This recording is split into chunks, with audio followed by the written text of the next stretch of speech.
Bonjour mesdames et messieurs, bonjour chers frères et sœurs en Christ. C'est avec une joie intense, immense que nous nous rencontrons encore ce matin pour parler de la part de notre Dieu, de notre Seigneur Jésus-Christ de Nazareth. Alléluia. Et, et encore ce matin, nous voulons continuer sur le thème que nous avons commencé à traiter. Alléluia. Qu'on appelle sur la prédication. La prédication, on avait dit que la prédication se subdivisait en deux types. Alléluia. Il y avait le premier type qu'on appelait l'évangélisation. Alléluia, qui consistait à emmener, si on se réfère à Matthieu 28, verset 19, qui consistait à amener, à annoncer la bonne nouvelle. Alléluia, la proclamation, comme nous dit le livre des Actes des Apôtres. Deux, avec la proclamation qu'on appelle de Pierre. Et la Bible nous dit juste allez faire de toutes les nations les disciples, les baptisant au nom du Père, du Fils et du Saint-Esprit, et enseignez-les à observer tout ce que je vous ai prescrit. Alléluia. Donc le deuxième type, évidemment, vous l'avez constaté, c'est l'enseignement. Et enseigner toutes ces nouvelles personnes, tous ces nouveaux disciples, alléluia, en ce qui concerne le Seigneur Jésus-Christ de Nazareth. Donc on avait dit que enseigner signifiait instruire, amener la connaissance, démontrer, informer, transmettre, alléluia, la connaissance, guider, alléluia, voilà, qu'on appelle des personnes, les disciples.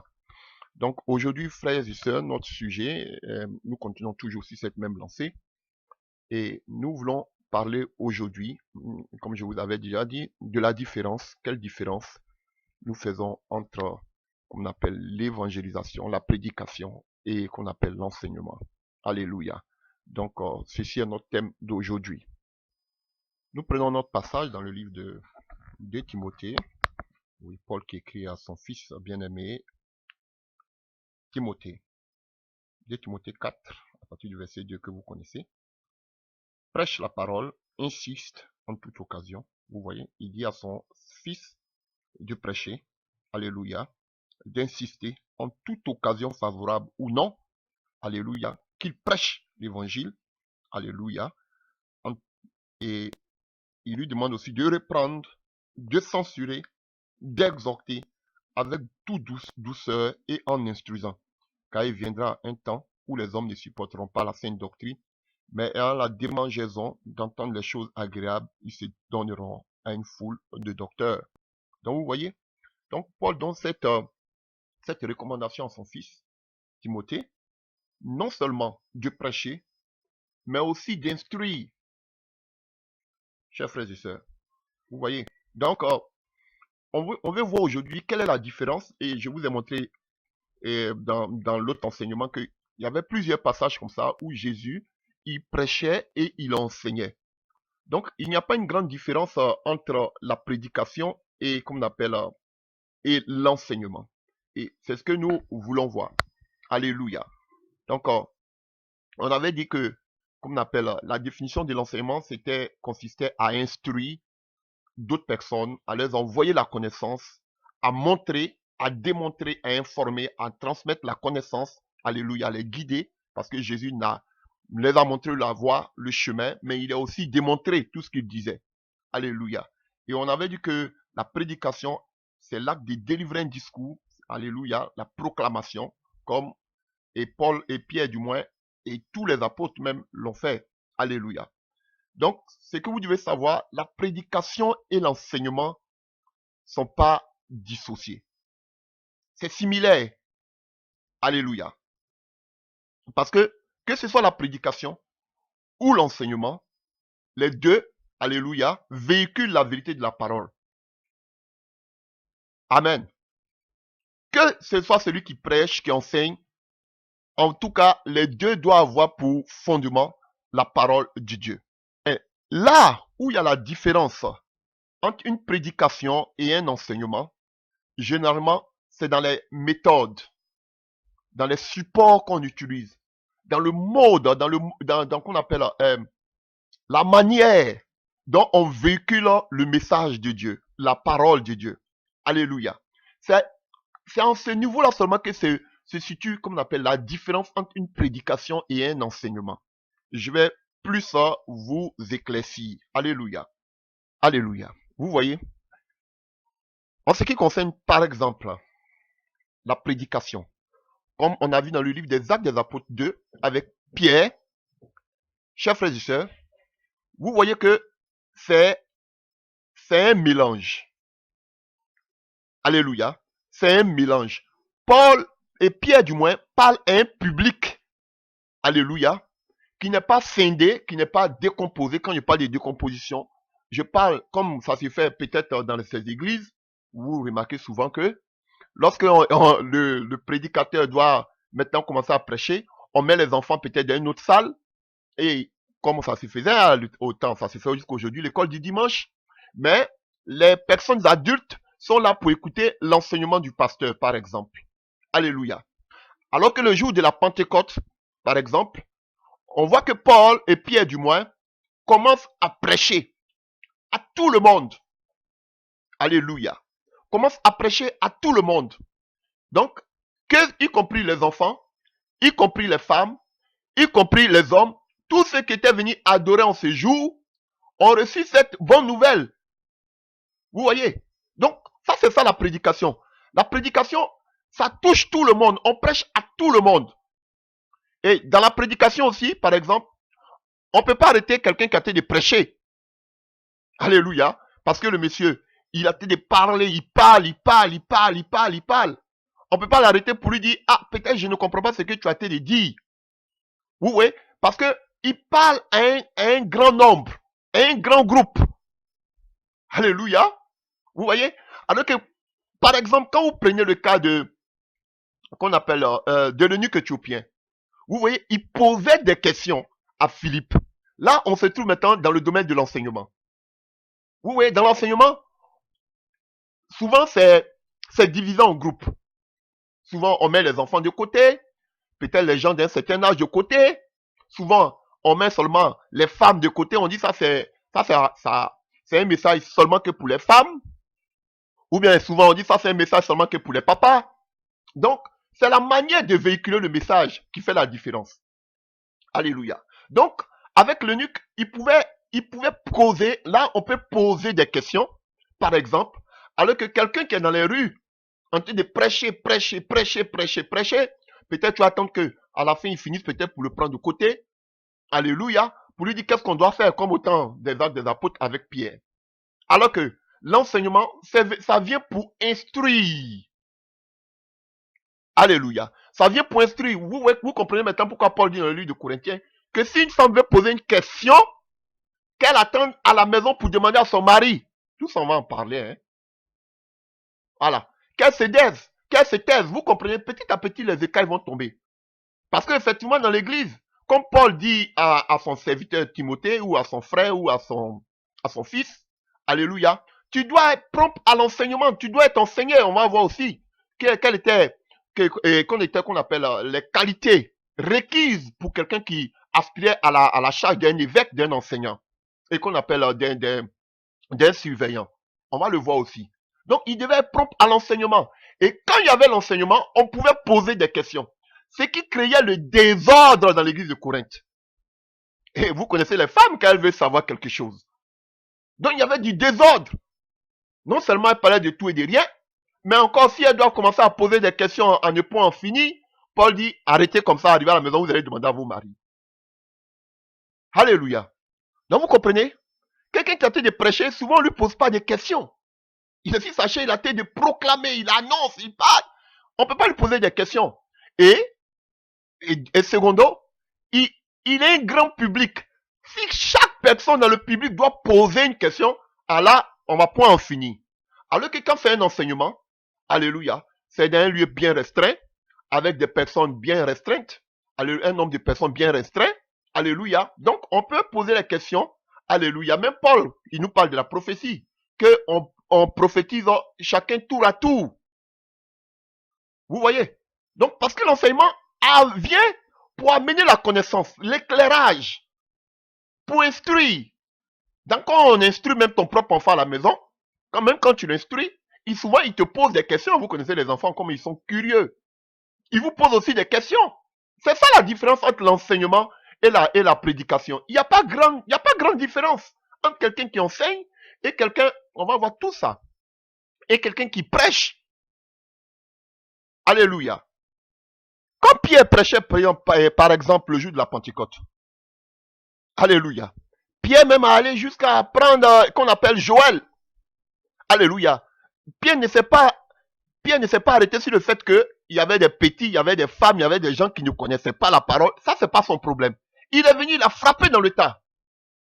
Alors que l'enseignant, quand on parle d'enseignement, comme Jésus le faisait, on va le voir, il parlait souvent en parabole avec ses disciples. Parce que c'était dans un groupe restreint. C'était une forme qu'on appelle un enseignement spécial pour les disciples. Vous voyez, c'était un groupe restreint. Donc, le message passait. Alors que quand il se met dans la barque, il commence à prêcher, frère, là, qu'il y ait les petits, qu'il y ait les femmes, qu'il y ait les hommes, ça c'est pas son problème, il prêche. Mais l'enseignement, c'est plus qu'on appelle scindé. L'enseignement, on tient plus compte qu'on appelle de l'auditoire, de ceux qui sont en face de nous. Alléluia. Alors que quand tu vas te mettre comme ça, peut-être en pleine rue, en train de crier, tu vas pas te dire que peut-être que ce sont seulement que les enfants qui t'écoutent ou bien les âgés. Tu pries, tu cries, tu cries, tu cries.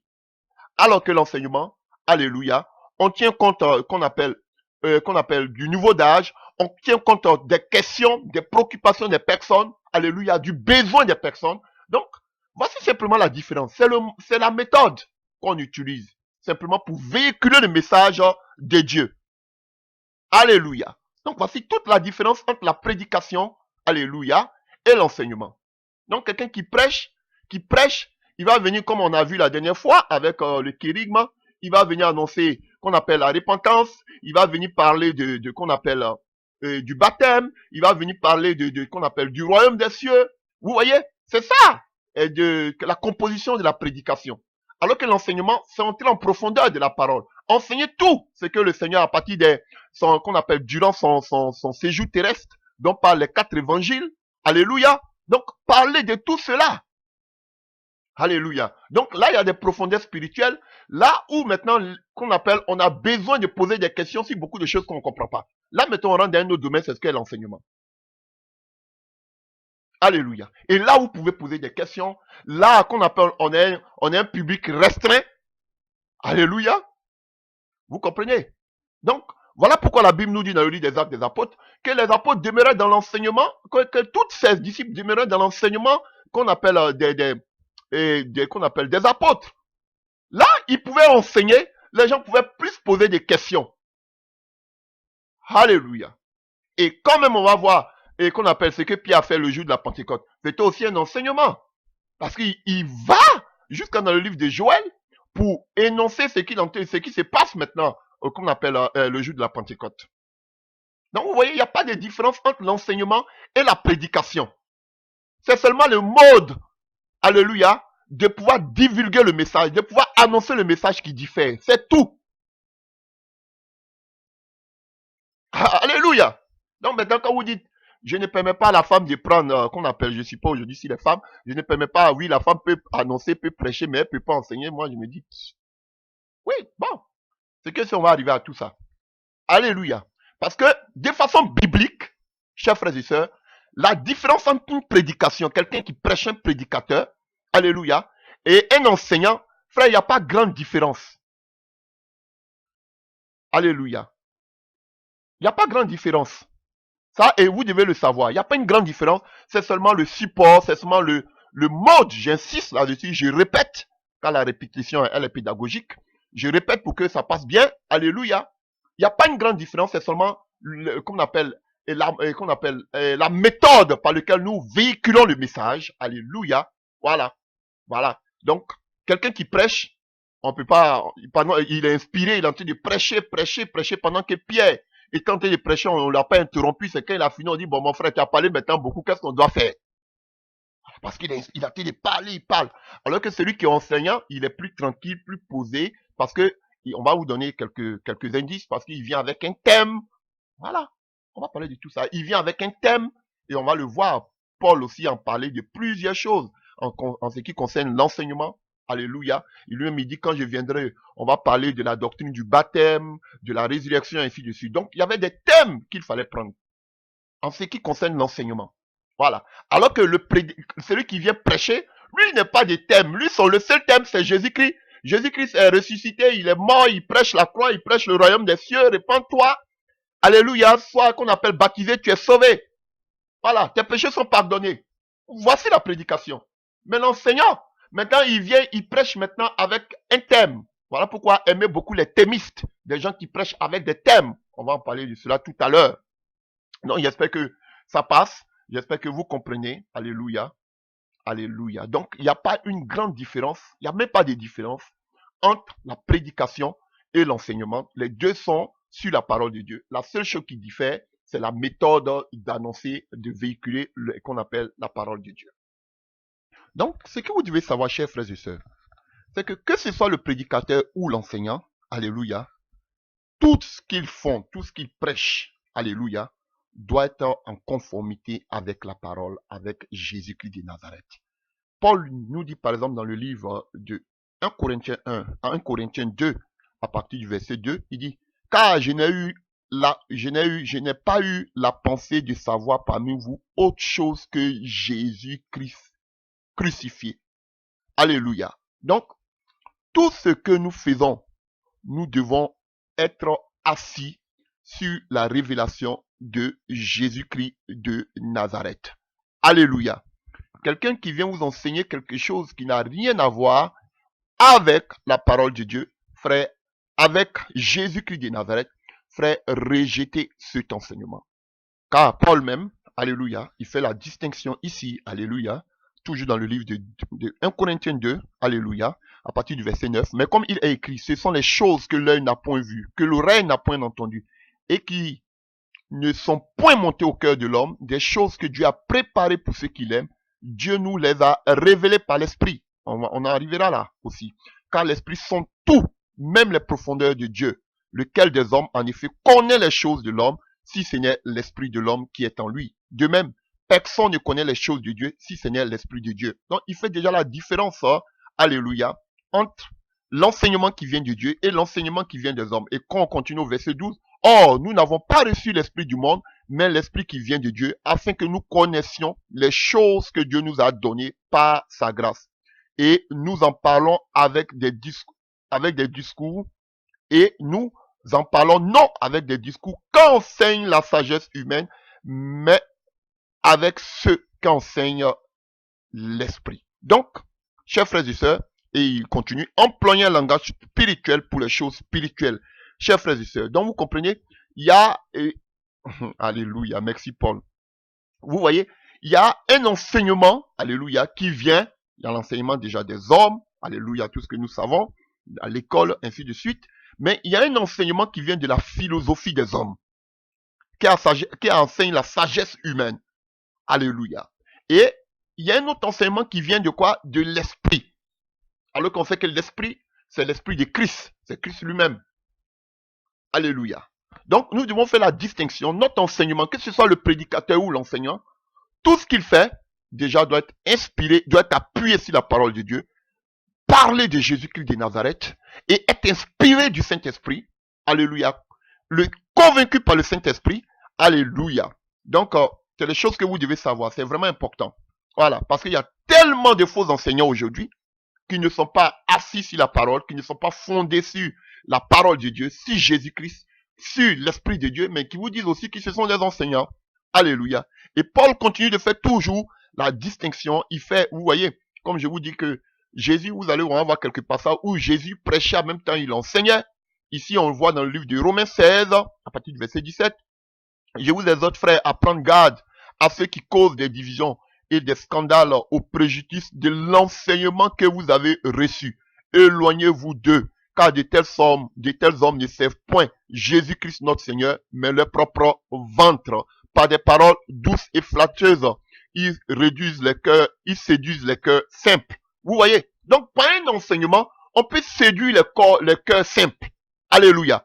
Et comment vous pouvez remarquer ces gens qui font des enseignements pour séduire les gens? On nous donne un indice ici. Alléluia. Ce sont des gens qui ont quoi? Pour À cause, ils servent leur propre vente.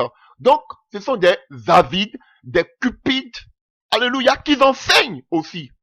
Alléluia. Mais vous allez voir que leur objectif premier, c'est la gloire de s'accaparer la gloire de ce monde. Faites beaucoup attention. Ils peuvent enseigner, mais regardez le motif, le but de leurs enseignements. Alléluia. Voilà, c'est comme ça que vous pourrez les reconnaître. Il y a toutes sortes d'enseignants aujourd'hui. Alléluia. Comme on a lu dans le livre de Timothée, alléluia, car dans les derniers temps, toi, censure, enseigne, prêche, parce que dans les derniers temps, les gens ne supporteront pas la sainte vérité. Ils vont se donner à une foule d'enseignants, de docteurs, d'enseignants. Donc, ça veut dire qu'aussi, il y a des enseignants aussi qui prêchent pour leur vendre, qui prêchent les choses de ce monde. Pourtant, ils enseignent. Frère, c'est comme ça qu'on pourra les reconnaître. Parce qu'ils vont venir avec la Bible, vous dire aussi qu'ils enseignent les choses de Dieu. Mais la différence, voyez s'ils enseignent pour leur ventre.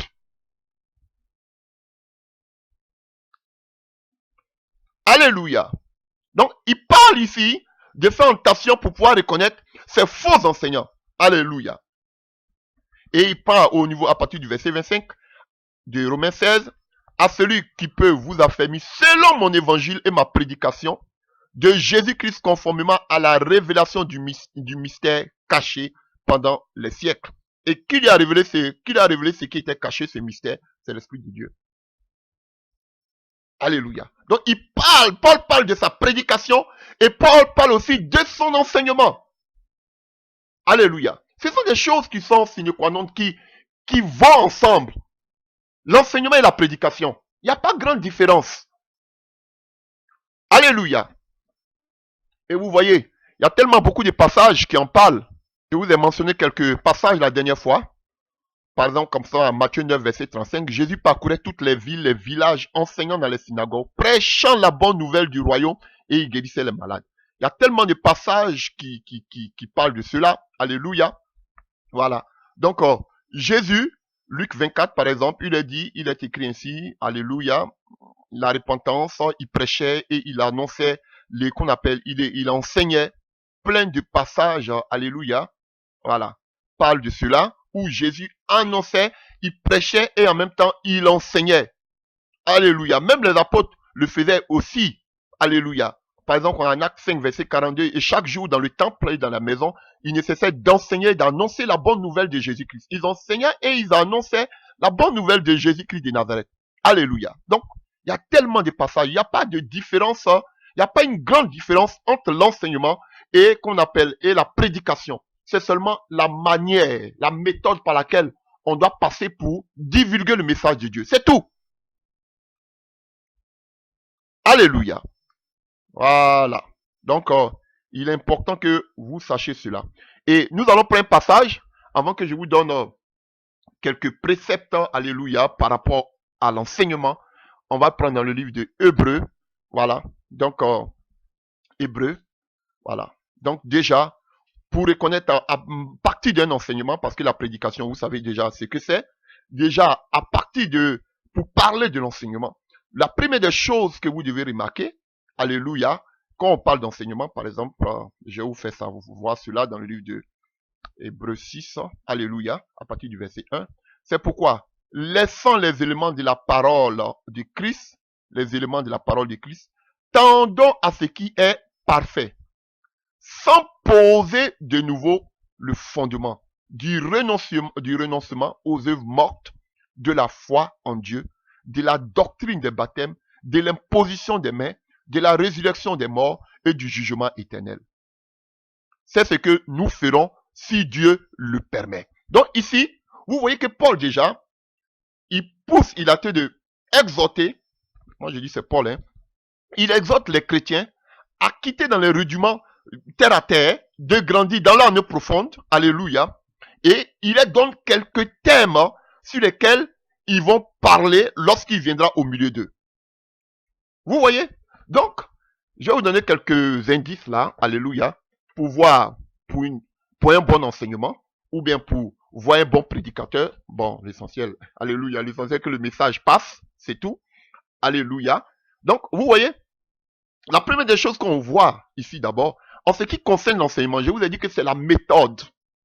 Vous voyez, Pierre, Quand Pierre vient le jour de la Pentecôte, Pierre ne prend pas un thème. Pierre vient, il commence à crier, à crier, à crier. Voici ce que Joël avait dit. Oui, ceci, faites ceci, c'est Jésus-Christ. C'est vrai que le thème principal de l'enseignant et du prédicateur, c'est Jésus-Christ de Nazareth.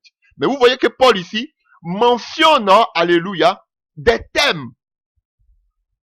Donc, un véritable enseignant, alléluia, doit être un thémiste. Quelqu'un qui parle à partir d'un thème. Voilà, comme je vous dis, tout diffère au niveau de la méthode. Alléluia. Le prédicateur ne va pas venir prendre un thème. Le prédicateur, il a le thème central. Jésus-Christ, comment faire pour que tu sois sauvé? La croix, même l'enseignement aussi, c'est pour que tu sois sauvé. L'enseignement te fait plus grandir. Alléluia. Il va venir, il va crier. Réponds-toi, Jésus-Christ revient bientôt, le royaume des cieux est proche. Alléluia. Jésus-Christ est mort pour tes péchés. Il a annulé tous tes péchés au poteau de la croix si tu l'acceptes. Et si tu meurs, tu as la vie éternelle. Alléluia. Voici le prédicateur. Celui qui annonce, comme Jean-Baptiste. Alléluia. Comme Ésaïe annonçait aussi. Comme Michée. Alléluia. Il y a plein de passages qui parlent de cela. Alléluia. Ésaïe 49. Alléluia. Si la montagne de Sion. Donc, il y a plein de passages qui parlent de cela. Publier la bonne nouvelle. Crier. Annoncer la bonne nouvelle. Alors que, comme on appelle l'enseignant, il va te prendre un thème. Je vous ai dit que ce n'est pas la méthode. C'est tout. Il va te prendre un thème, comme Paul aussi mentionne. Il mentionne, il dit, si on va parler de la doctrine du baptême, de la doctrine des impositions des mains, de la résurrection des morts, du jugement éternel. Quand je vais venir, on va parler de ça pas à pas. Alléluia. Comme il a donné, comme il a parlé aux Thessaloniciens, alléluia, en ce qui concerne ce qu'on appelle l'avènement de Christ. Vous voyez, c'était des enseignements. C'est-à-dire un thème, et il enseigne. Vous voyez, comme par exemple, vous voyez le livre des Corinthiens, de Corinthe, par exemple, des Corinthiens, il répondait seulement aux lettres des églises, aux problèmes des églises, et on lui parle du mariage. Et Paul donne l'enseignement sur le mariage. Vous voyez, voici un enseignant. Il prend un thème et il développe. Alléluia. Donc, l'enseignement doit avoir d'abord un thème. Un enseignement n'est pas vague. Un enseignement, il est précis, concis. Alléluia.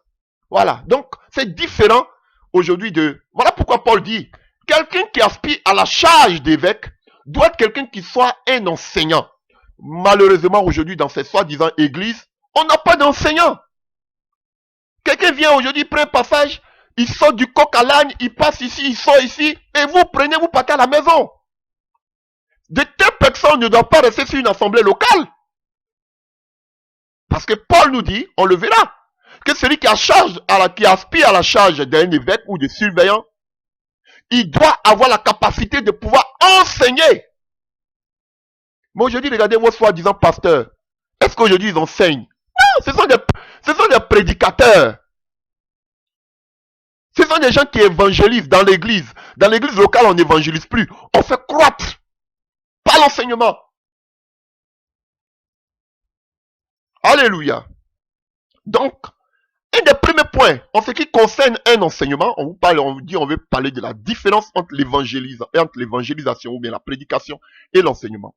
On sait ce que c'est que déjà l'évangélisation, annoncer à tous, alléluia, crier, prêcher, annoncer la bonne nouvelle, alléluia. Mais l'enseignement, alléluia, nous amène à la profondeur de Dieu, alléluia, et nous parle de Jésus-Christ, de tout ce que le Seigneur a fait, à partir des 4 évangiles si vous voulez. Ça nous amène à la profondeur par l'Esprit de Dieu. Et comme on peut le reconnaître de façon terre à terre, alléluia, parce que c'est profond, seul le Saint-Esprit peut faire ce travail. Alléluia, on peut pas comprendre toutes les facettes de l'Esprit de Dieu. Mais de façon terre à terre, comme on peut connaître que ça c'est un enseignement. Voilà, c'est ce qu'on a en train d'égrener en maintenant, chers frères et sœurs. Donc, la première des choses que vous devez savoir en ce qui concerne l'enseignement, ça doit être l'enseignement est d'abord le premier indice dans un enseignement, c'est le thème. Le thème. Un thème, c'est vraiment important. Alléluia. Pour ne pas qu'on saute du coq à l'âne, chers frères et sœurs. Je ne veux pas vous emmerder avec la théologie, tout ce qu'on a vu en théologie. Alléluia. Parce que on avait un cours comme ça. Alléluia, qu'on appelait les méthodes de l'étude de la Bible. Alléluia. Donc, ils vont vous parler de la parallèle thématique. On va vous parler de l'histoire de la parallèle, l'histoire parallèle. Il y a tellement de choses, hein. Ils vont vous parler des commentaires. Je ne vais pas vous emmerder avec tout ça, hein. Mais tout ça, ça se fait en théologie. Ils vont vous parler du découpage. Alléluia. Et comme je vous ai dit tout à l'heure, il y a quelques thèmes que je vais tirer, que je vais expliquer. Alléluia. Le thème du test. Alléluia. Des paraphrases, pardon. Ils vont vous parler des paraphrases, du découpage, de la forme littéraire, tout ça. Et du contexte historique. Ça aussi, c'est important, le contexte historique. Je vais parler de là. Il y a certains que je vais tirer, comme le test, le thème, et le contexte historique, qui est aussi important. Ils vont vous parler du contexte littéraire. Alléluia. Tout ça, c'est la théologie, hein, qui vous dit ces genres de choses. Comment préparer ces genres de choses. Mais je ne vais pas vous emmerder avec. Alléluia. Donc, par exemple, quand c'est en théologie, pour vous, on va vous dire simplement que pour méditer, tu dois d'abord lire tout le texte. Alléluia. Et tu dois lire tous les livres. Tu dois tenir compte de qu'on appelle comment on appelle ça, Ibazexung. Alléluia. Tu dois comparer les interprétations, les différents commentaires. Tu dois découper le texte. Alléluia. Là, tu dois voir la forme, comme je t'ai dit, la forme littéraire, qu'on appelle le contexte historique. Frère, vraiment, c'est beaucoup de choses. Même les petits mots, tout ça, tu dois voir les significations. Ah, frère. Donc, on va pas s'éterniser sur ce genre de choses. Voilà. Donc, ce que vous devez savoir, ce qui est plus important quand vous voyez, qu'on appelle un enseignement, la première des choses d'abord que vous devez remarquer, c'est le thème. Alléluia. Mais il ne faut pas donner aussi un thème parce qu'il faut donner un thème. Alléluia. On doit suivre aussi ce qu'on dit dans l'enseignement doit passer aussi sur le thème que nous avons donné. C'est très important. Et je ne vais pas aller vite en besogne. On va aller pas à pas. Alléluia. Tout ce que je peux vous dire, chers frères et sœurs, il y a beaucoup qui sont passés par l'école théologique. Ça, je fais un cours de façon, alléluia, pédagogique, hein. Mais la seule chose que je peux vous dire, pour un enseignant, souvent on m'invitait souvent avant, dans le temps passé pour aller prêcher quelque part, alléluia, souvent, voilà, qu'on appelle, on me demandait, oui, mais tu viens, est-ce que tu veux pas qu'on te donne un thème sur lequel prêcher, tout. Souvent, tu peux demander en fonction du besoin de l'église, parce que tu n'es pas là-bas. Tu peux demander au pasteur, souvent, mais quel est le besoin de l'église? Mais généralement, tous ceux qui font ce genre de choses, vous allez voir que tous les besoins vont vous dire que, l'église a des problèmes financiers, il faut prêcher sur les finances, comment on peut donner, généralement. Ils ne pensent pas souvent aux besoins du peuple. Ce que je peux vous dire, ne vous cassez pas la tête en ce qui concerne l'enseignement, comment enseigner, comment prêcher, comme on appelle, annoncer, prêcher dans l'église. Chers frères et sœurs, tout ce que je peux vous dire, laissez-vous diriger par le Saint-Esprit. Nous venons de lire tout à l'heure, c'est le Saint-Esprit qui connaît les profondeurs du Dieu. C'est le Saint-Esprit qui sonde les reins et les cœurs. C'est le Saint-Esprit qui connaît le besoin, alléluia, du peuple. Aujourd'hui, beaucoup font des enseignements sans tenir compte du besoin du peuple. Voilà pourquoi aujourd'hui, il n'y a pas de conversion totale. Parce que on vient là, on récite tout ce qu'on a appris peut-être dans les écoles théologiques, ou même tout ce qu'on a appris peut-être dans des écoles, comme on appelle, je ne sais pas. Tous nos cours que nous avons appris, nous venons les déballer au devant des gens qui n'ont que faire de cela. La parole de Dieu est l'esprit et vie. Donc, lorsque la parole de Dieu vient, elle doit amener la vie. Tu peux dire que tu prêches le plus grand de tes sermons. Parce que généralement, quand on invite des serviteurs de Dieu, peut-être dans des coins entre parenthèses, des grands coins entre parenthèses, quand je parle de grands coins, je fais allusion à des grandes villes, des grandes capitales, ils vont aller tirer le plus grand de leurs sermons qu'ils pensent que pour eux, c'est le plus grand de leurs sermons. Tu peux prêcher ton plus grand sermon, mais ça peut ne pas toucher la vie de l'auditoire, de ceux qui sont là. Voilà pourquoi je vous encourage, lorsque partout vous devez aller, je parle pas de l'enseignement, je parle pas de la prédication ou de l'évangélisation. Je parle d'un enseignement, d'une assemblée. Laissez-vous diriger toujours par le Saint-Esprit. J'arrive. C'est vrai que souvent, aussi, tu peux préparer tes enseignements, tout. Là, je vais en parler. Mais ce que je vais vous dire, d'un premier temps, c'est se laisser conduire par le Saint-Esprit. Chers frères et sœurs, il y a des moments où j'étais peut-être invité, ou mais il y a des moments où j'étais au milieu des frères. Et à la veille, je fais un enseignement. Je prie. Alléluia. Souvent, Dieu me dit, je prie en fonction du peuple qui sera là. Et souvent, l'Esprit de Dieu me révèle, prêche sur tel thème. Oui, même l'Esprit de Dieu me donne un thème sur lequel je dois prêcher. Ça, c'est l'enseignement. Prêche sur tel thème. Il peut me dire, prêche peut-être sur les blessures. Et je me lève, je regarde sur les blessures, et je commence à faire l'enseignement sur les blessures. Mais c'est le Saint-Esprit parce qu'il sait quel est le besoin de ceux qui vont venir peut-être le lendemain à la prière. Vous voyez, si un thème, alors que ça n'a rien à voir avec la prédication, tu viens, tu vas crier, Jésus-Christ est Dieu, Jésus-Christ est Seigneur, répands-toi pour que Dieu te donne ta vie.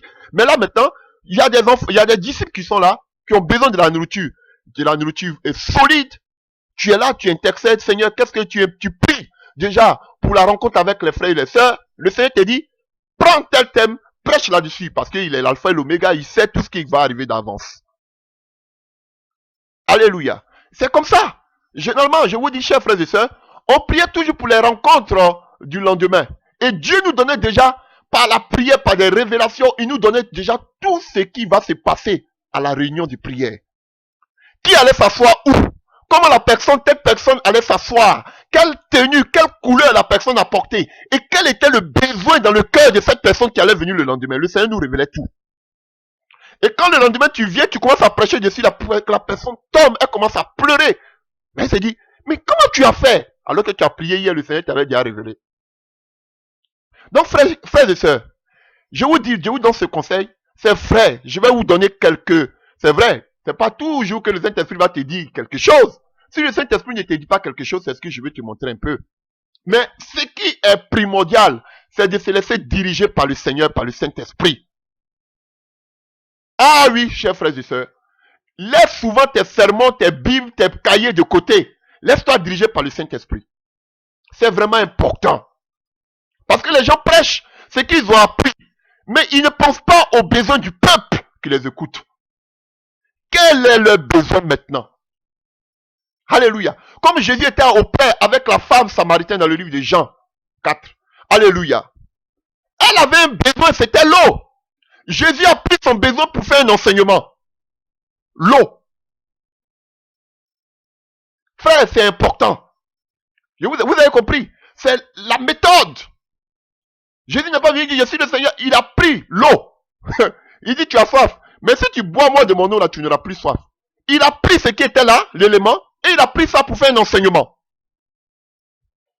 Alléluia. Parce que c'était ça son besoin. Et on a vu que Jésus a gagné à la fin. Chers frères et sœurs, laissez-vous diriger par le Saint-Esprit en ce qui concerne les enseignements. Oui, on fait des enseignements ici, souvent des choses que j'ai apprises. Alléluia. Des choses aussi qui me sont révélées. C'est un package que je mets. Mais lorsque je me lève pour aller quelque part, je mets toujours entre les mains du Seigneur. Seigneur, qu'est-ce que je dois dire? Sur quoi je dois parler? Ah frère, c'est important, on le verra. On le verra. C'est important, tenez compte de l'auditoire, de ceux qui nous écoutent. On voit dans le livre des Actes des Apôtres que Paul était confronté d'une situation terrible entre les pharisiens et les sadduciens, d'autres qui croyaient à la résurrection, d'autres qui ne croyaient pas à la résurrection. Qu'est-ce qu'il fait? Paul dit, oui, il a pris la parole par sagesse. Il dit ça parce que je crois à la résurrection qu'aujourd'hui je suis dans les chaînes. Ça créait un tollé entre les pharisiens et les sadduciens. Parce qu'ils connaissaient quel était le problème. Frère, c'est important. Ils connaissaient le besoin. Paul se rend qu'on appelle à Athènes. Il a vu plein, c'était des idolâtres. Mais il a vu une écriture à un Dieu inconnu. Il a pris ce Dieu inconnu là, il est venu annoncer. Il a vu le besoin. Chers frères et sœurs, c'est important. Souvent, je regarde des prédicateurs qui sont en plein village, qui sont en train d'annoncer l'évangile, mais ils parlent encore les passages, ce qu'ils ont appris à l'école théologique. Mais les villageois ont que faire de ce que vous avez appris à l'école théologique? Tout ce qu'aujourd'hui je mets sur l'internet, ne pensez pas que quand j'arrive dans les villages, c'est ce que je prêche. Non! Les gens ont d'autres besoins. Frère, voilà un problème aussi pour lequel je vais parler de ce qui fait bloc l'enseignement. Je vais parler de ça. Donc frère, laissez-vous diriger par le Seigneur. Souvent même là, quand je suis pris, quand dans le passé j'étais pris, je m'élève, je prends ma Bible, je m'en vais, je dis bon aujourd'hui je vais prêcher par la grâce de Dieu, peut-être je vais prêcher sur ça. Mais je suis là, quand je commence à me consacrer, commencer à prier, je dis Seigneur, je commence, avant de monter, je suis devant tout le monde, je dis Amen, bon on prend notre Bible, je vais ouvrir, le Saint-Esprit me dit non, tu prêches pas sur ça. Je suis devant tout le monde. Mais j'ai déjà tout préparé. Il me dit non, je suis là devant tout le monde. Je prends ma Bible, il me dit tu prêches pas dessus. Alors que j'avais pris des passages sur des passages, il me dit prends ce seul passage-là. Commence. Frère, et quand je commence, les gens sont touchés, les gens sont transformés. Un petit message. Alors que moi je voulais prendre plein de passages pour illustrer. Chers frères et sœurs, la première des choses en ce qui concerne un enseignement, c'est de vous laisser diriger par le Saint-Esprit. C'est très important. Très important. C'est la première des choses. Mais, ça n'inclut pas que souvent, alléluia, comme Paul on a vu ici, il parle des doctrines, je vais venir, on va parler de l'imposition des mains, je vais parler de ci, ça n'empêche pas que on prend certains thèmes pour pouvoir aider certains frères, pour pouvoir les amener la connaissance. Alléluia. C'est pas toujours que le Saint-Esprit va te parler, le Saint-Esprit aussi souvent il s'était.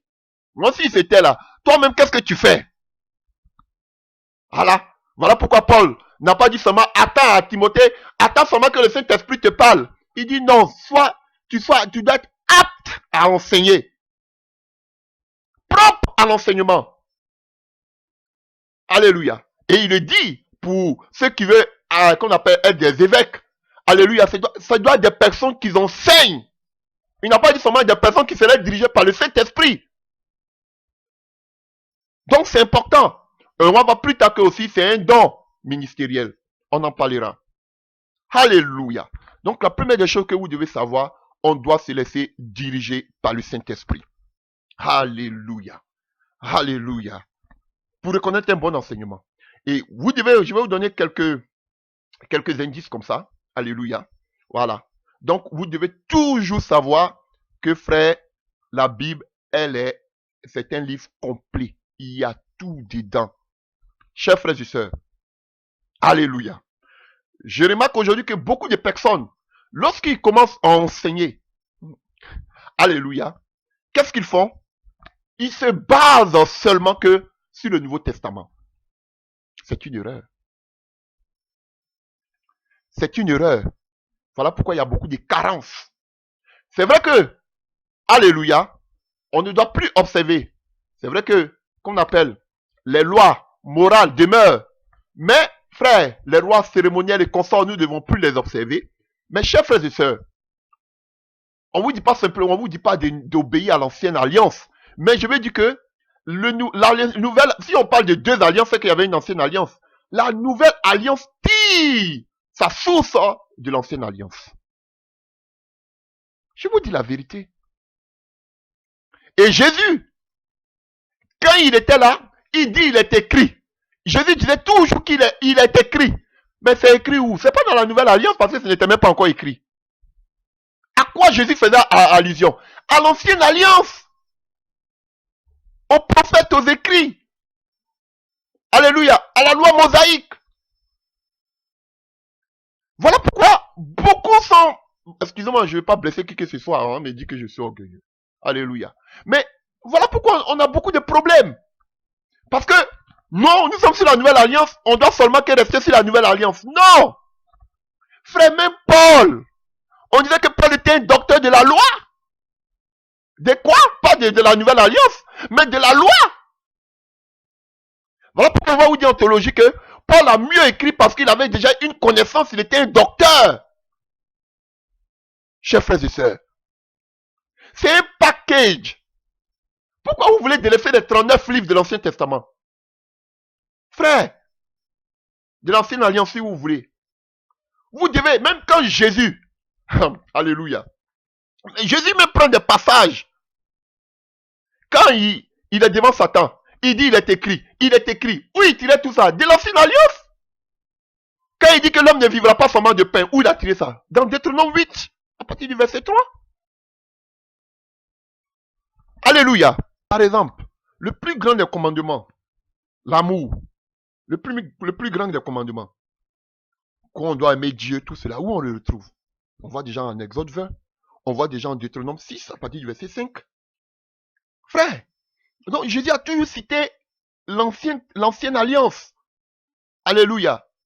Donc, quand vous voyez le deuxième, et d'aimer son prochain comme lui-même, il le prend dans le livre de Lévitique 19, verset 18. Donc, chers frères et sœurs, pour mieux comprendre la Bible, il ne faut pas lire seulement une partie de la Bible, lis toute la Bible entière. Tu vas mieux la comprendre. C'est important. Alléluia. Et il y a un passage qui m'a frappé. Alléluia. Prenons le livre de 2 Timothée. 2 Timothée 3. 2 Timothée 3 à partir du verset 15. 2 Timothée 3 à partir du verset 15. Toi, à partir du verset 14. Toi, demeure dans les choses que tu as apprises et reconnues certaines, sachant que tu les as appris dès ton enfance. Tu connais les 5 lettres qui peuvent te rendre sage à salut par la foi en Jésus-Christ. Toute l'écriture est inspirée de Dieu, utile pour enseigner. Donc la Bible même nous enseigne. Pour convaincre, pour corriger, pour instruire. Vous voyez l'enseignement? L'enseignement nous instruit dans la justice afin que l'homme de Dieu soit accompli et propre à de bonnes œuvres. Et vous voyez donc comme on voit, l'enseignement instruit. La parole nous instruit. Toute l'écriture, il n'a pas dit une partie de l'écriture, mais il dit toute l'écriture est inspirée de Dieu. Chers frères et sœurs, et il parle ici à qui? Il parle à Timothée, il dit à Timothée que dès son enfance, il a pris ces genres de choses, alléluia, et de sa mère et de sa grand-mère, alléluia, Eunice, qu'il avait déjà, de quelle parole il parle ici? Les 5 lettres. Il parle à Timothée. Le Nouveau Testament, la Nouvelle Alliance n'était pas encore écrite, ce n'était pas encore écrite. Elle n'était pas encore écrite, la Nouvelle Alliance. Il parle de quelle écriture? Il parle de l'Ancienne Alliance. C'était des Juifs, des Israélites. Donc, chers frères, pour mieux comprendre, tu ne peux pas seulement rester sur la Nouvelle Alliance. Tu dis que nous c'est la Nouvelle Alliance, donc je reste sur le Nouveau Testament. Non, il y a la Nouvelle Alliance aussi. L'Ancienne Alliance de laquelle aussi tu peux tirer vraiment, frère. Tu vas voir que des écailles vont tomber. La Bible est elle est complète. Elle se complète. Et la Bible parle de la Genèse à l'Apocalypse. Frère, maintenant laissez ces gens-là qui disent que il y a d'autres Bibles, hein. Ils vont vous parler de la Bible d'Enoch, c'est un livre mystique, plein de livres comme ça qui sont, alléluia, plein de livres. Ils vont parler du 6e livre de Moïse, des livres mystiques, chers frères et sœurs. Donc, ne laissez pas seulement qu'à lire le Nouveau Testament, parce que on vous dit que le Nouveau Testament, il y a l'inspiration, il y a le Saint-Esprit. Mais c'est le Saint-Esprit aussi c'est pas Dieu qui a donné toutes ces recommandations à Moïse. Il y a des révélations terribles. Il y a les prophètes. Alléluia. Tout ce que les prophètes ont dit, se sont accomplis aujourd'hui dans la Nouvelle Alliance. Chers frères et sœurs. Alléluia. C'est la première des choses que je peux dire. Alléluia. Et ce que je veux dire aussi, la Bible est toujours, chers frères et sœurs. Donc, pour conclure, nous devons lire non seulement l'Ancien Testament et le Nouveau Testament. Alléluia. La totalité de la parole divine. Et ce que je peux dire aussi, la Bible est toujours d'actualité, chers frères et sœurs. Alléluia. Beaucoup disent aujourd'hui que la Bible, parce qu'elle a été écrite, alléluia, pendant des centaines d'années, donc la Bible n'est plus d'actualité. C'est une erreur fatale, grossière même, je dirais. Alléluia. La Bible contient tout. La Bible même parle des événements mais qui vont venir après, dans le futur. La Bible parle du passé et du présent et du futur. La Bible est d'actualité, chers frères et sœurs. Alléluia. Et le Seigneur nous dira même encore dans le livre de Matthieu 24, verset 14, que cette bonne nouvelle de la parole, la Bible, sera annoncée dans tout le monde entier, alors viendra la fin. Donc, ça veut dire que cette parole-là, elle est encore d'actualité. C'est elle qui va fermer, alléluia, qui va fermer, clore, alléluia, notre comment on appelle, vie ici-bas, entre parenthèses, avant l'enlèvement. Il faut que cette parole-là soit d'abord prêchée partout. Donc ça veut dire que même dans le futur, elle est d'actualité. Parce qu'on n'a pas encore fini d'annoncer l'évangile jusqu'aux extrémités de la terre. Donc ça veut dire que cette parole-là est d'actualité. Même elle est d'actualité dans le futur. Chers frères et sœurs. Donc, chers frères et sœurs, la parole de Dieu est d'actualité. Ceux qui disent non, la parole de Dieu, c'était pas pour notre temps, ce n'est pas pour notre temps, c'est pour le temps passé. Frères, détrompez-vous, notre parole, la parole de Dieu est pour, et qu'on appelle d'actualité. Alléluia. Elle révèle non seulement notre avenir, elle révèle aussi qu'on appelle la vie passée, la création, la fin du monde. Elle révèle tout. Il n'y a aucun livre qui est complet, qui est d'actualité comme ce livre. Alléluia. Alléluia. Et je peux dire aussi que la Bible même s'interprète d'elle-même. Alléluia. La Bible s'interprète d'elle-même. Ça veut dire que quand vous ne comprenez pas un passage, chers frères et sœurs, par exemple, vous avez pu voir que qu'on appelle un quart de la Bible, jusqu'à même, je pourrais même dire un tiers de la Bible, sont seulement que des prophéties. Alléluia. Donc, chers frères et sœurs, quand vous prenez par exemple comme ça le livre de Daniel et le livre de l'Apocalypse, il y a tellement qu'on appelle de symboliques, tellement de prophéties. Alléluia. Alléluia. Il y a tellement de choses. Et quand tu lis le livre de Daniel ou bien le livre de l'Apocalypse, comme on vous dirait en théologie, l'Apocalypse, on peut pas la déchiffrer parce que ce sont seulement que les commentaires des gens, mais personne ne sait ce qui. Frère, non seulement l'Esprit de Dieu pourra nous aider à déchiffrer l'Apocalypse. Alléluia. Mais il y a des livres qui se complètent. Quand vous voyez le livre de Daniel, ça passe complètement sur le livre de l'Apocalypse. Mais vous ne pouvez pas comprendre l'Apocalypse si vous ne lisez pas le livre de Daniel. Et l'actualité, tout ce que nous vivons aussi.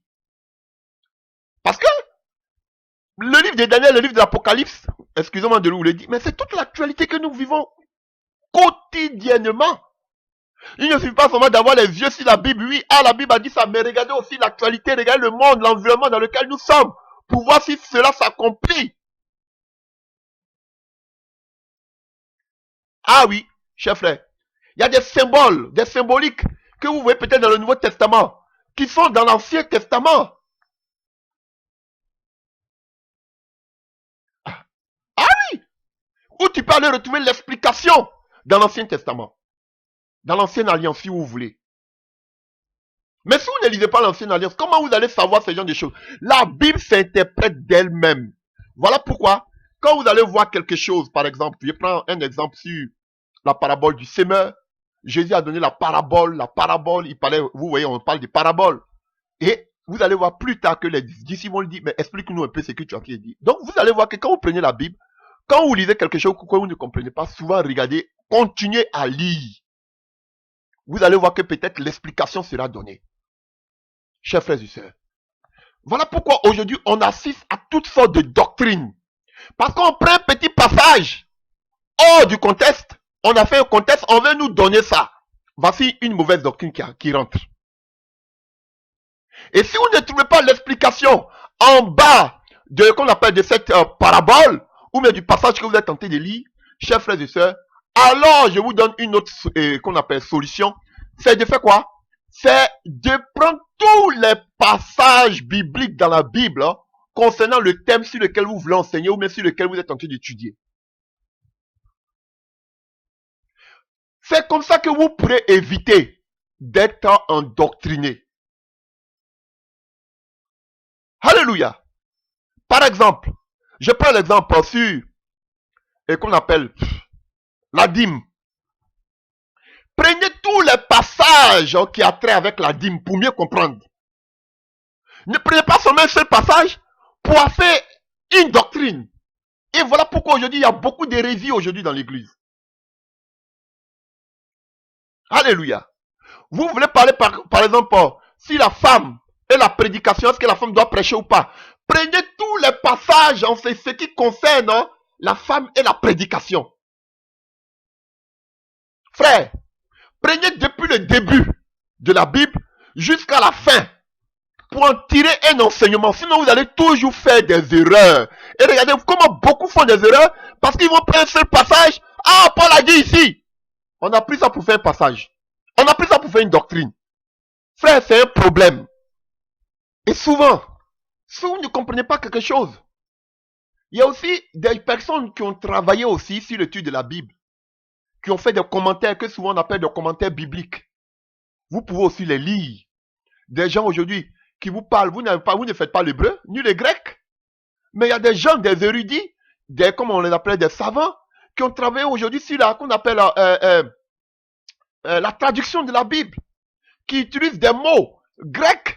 Ce n'est pas votre langue maternelle.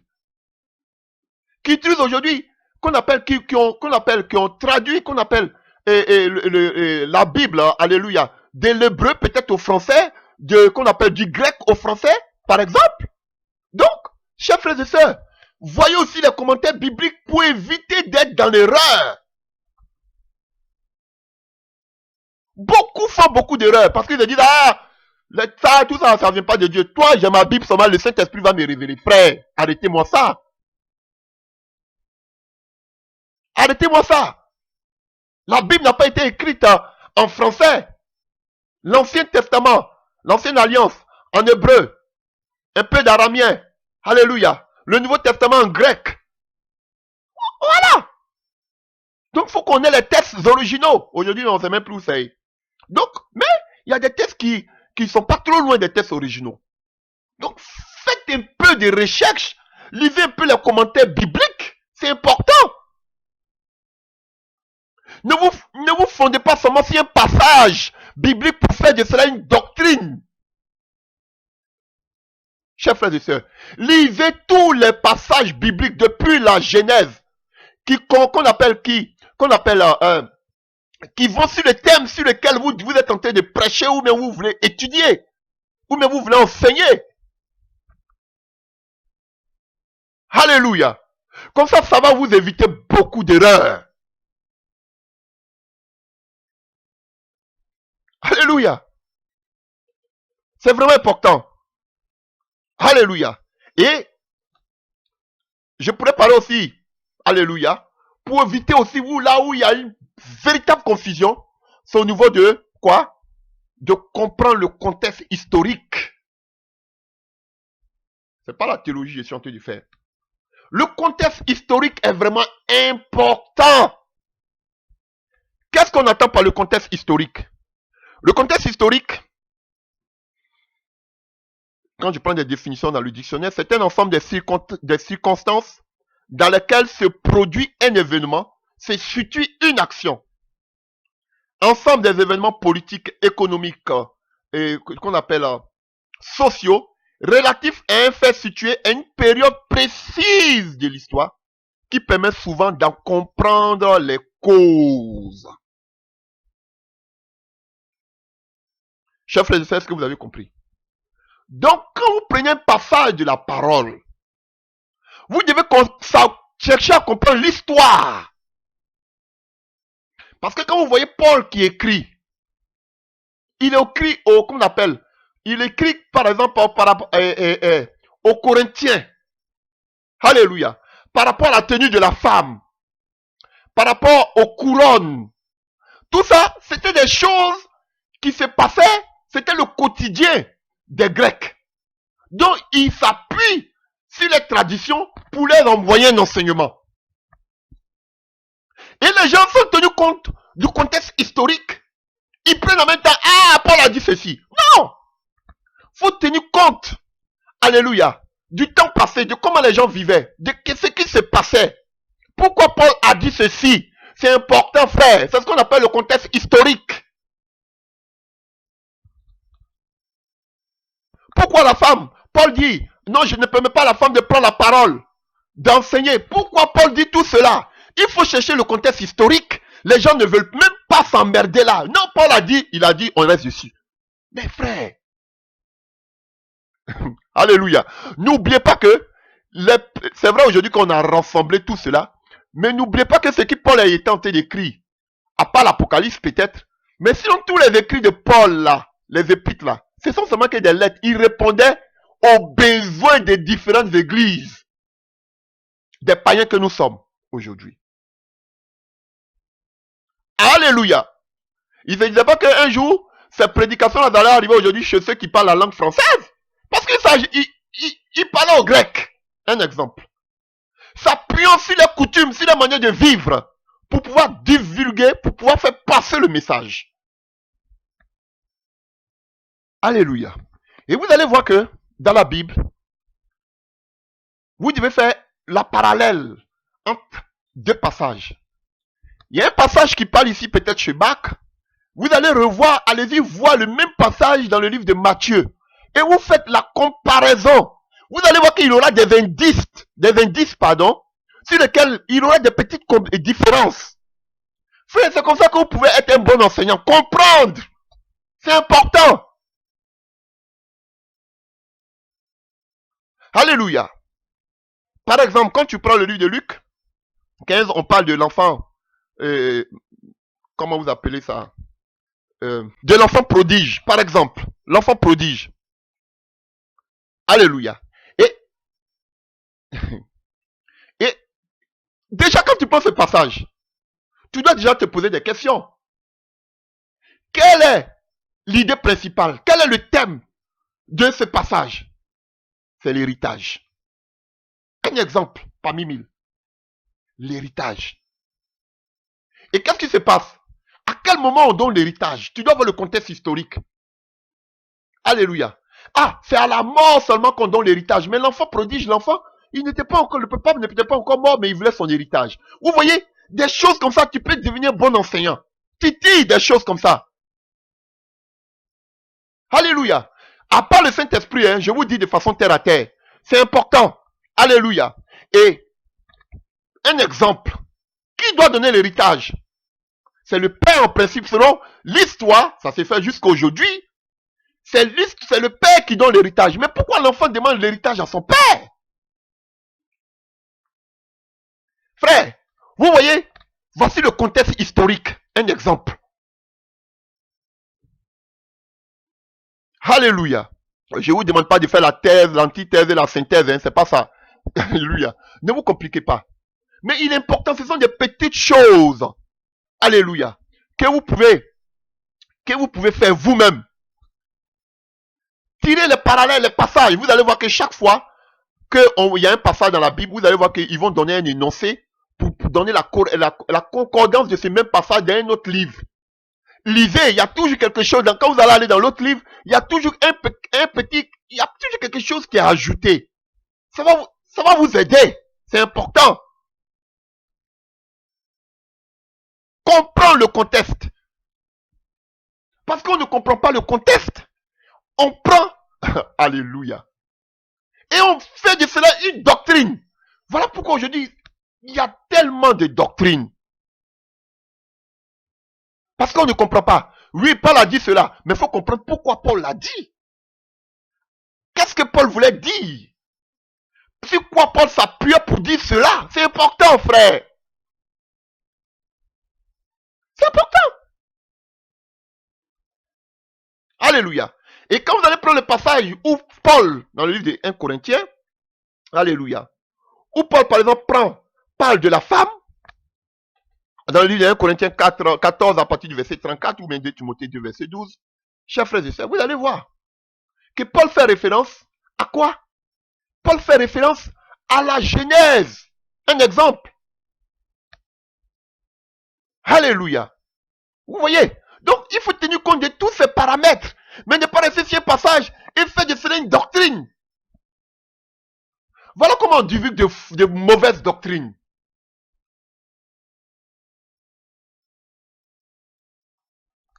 Alléluia. Cherchez à savoir quelle était l'histoire de la place de la femme dans la préhistoire, dans l'histoire de nos jours. Cherchez à voir tout cela, c'est important. Et ils sont là, ils sont endurcis, ils vont taper sur la table comme si ce qu'ils disent c'est la vérité. Il faut qu'on avale. Parce que un passage l'a dit. Et quelque chose que je vais vous dire, c'est d'examiner, alléluia, toutes choses. Alléluia.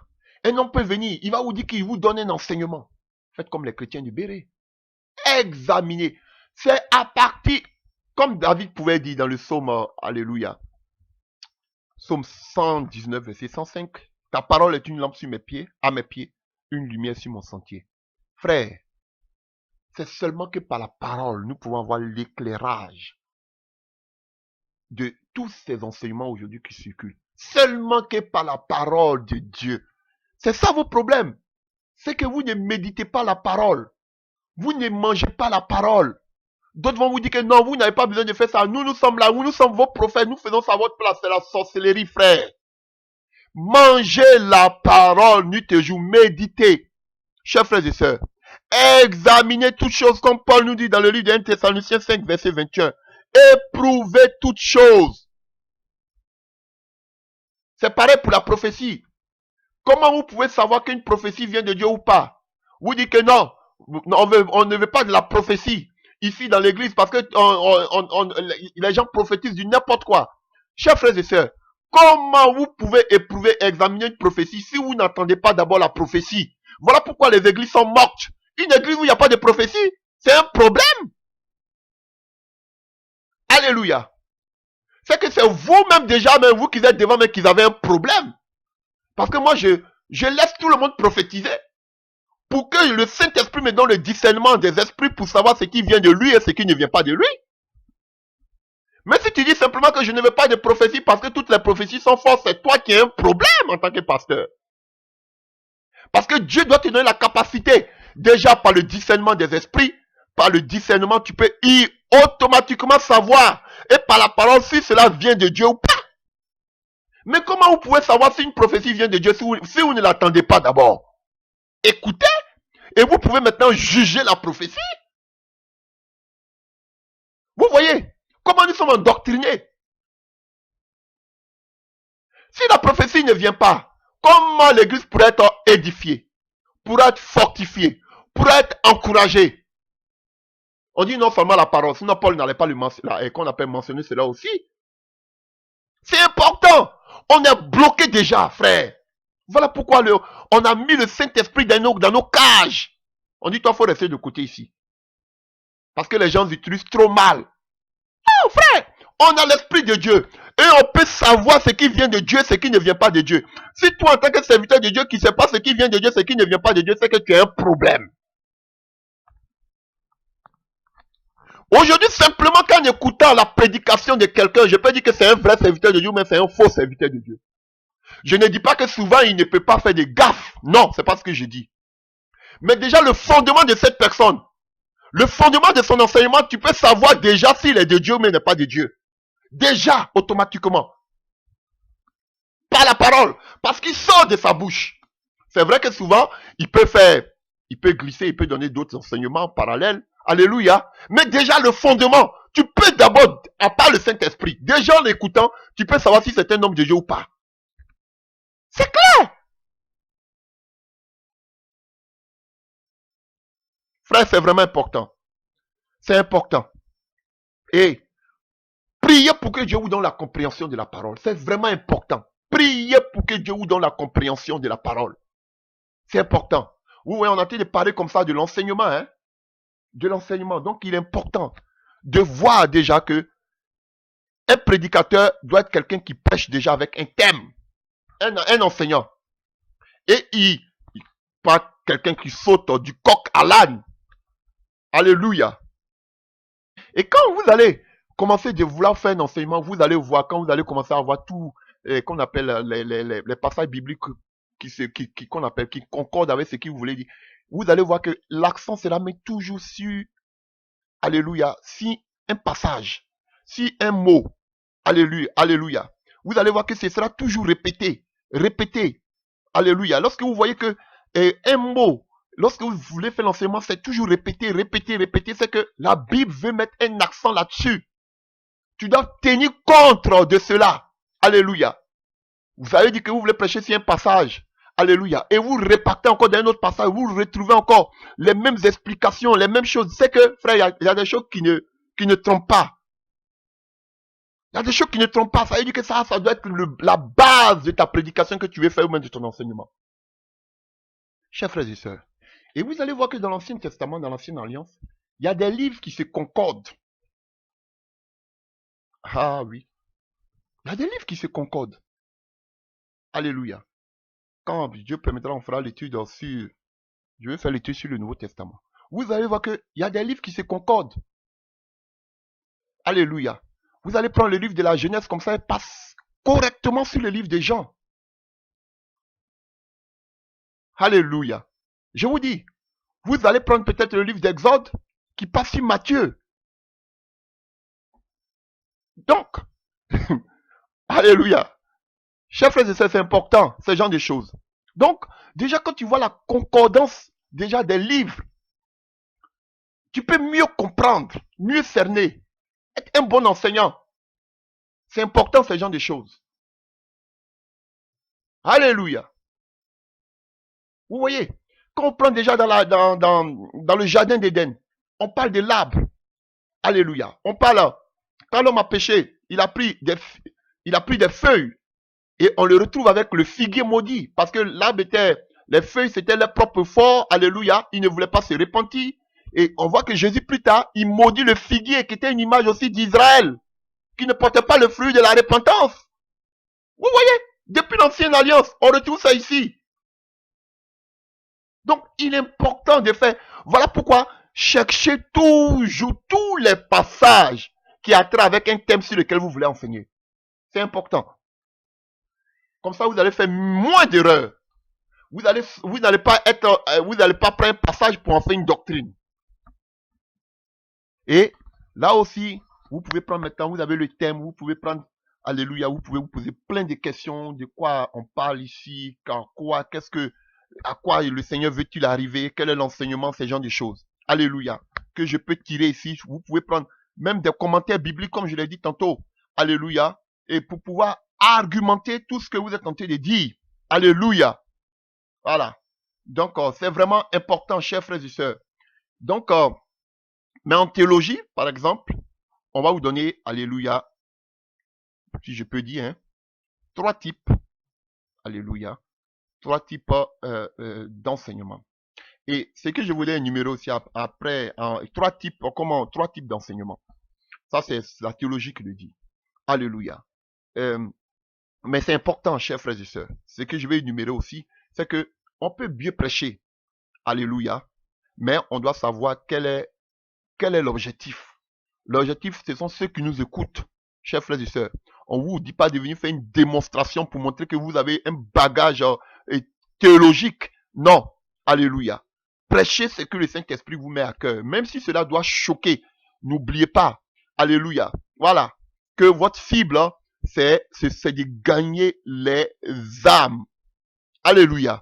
Et ce qui est important, il ne suffit pas aussi de venir déverser son bagage. Mais frère, il faut des exemples à l'appui. Non seulement de la parole de Dieu, mais nous-mêmes, des exemples de notre vécu. Alléluia, par rapport au thème sur lequel nous prêchons. C'est important.